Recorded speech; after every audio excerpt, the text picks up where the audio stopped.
সবার সাথে ভালো সম্পর্ক সারা বিশ্বে রাখতে চাই, বাংলা সারা বিশ্বকে পথ দেখায়।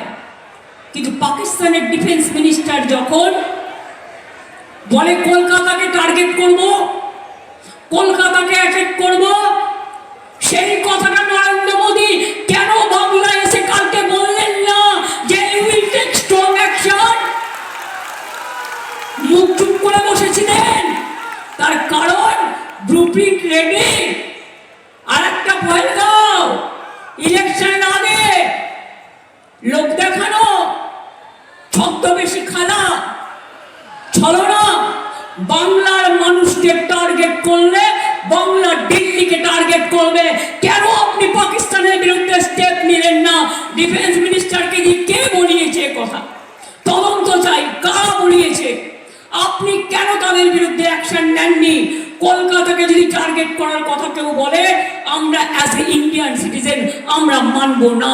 সারা দেশকে অ্যাটাক করার কথা বললে যেমন আমরা মানবো না। কই আপনি তো মুখ দিয়ে বলেননি। তার কারণ আপনি বাংলাকে টার্গেট করতে পারেন।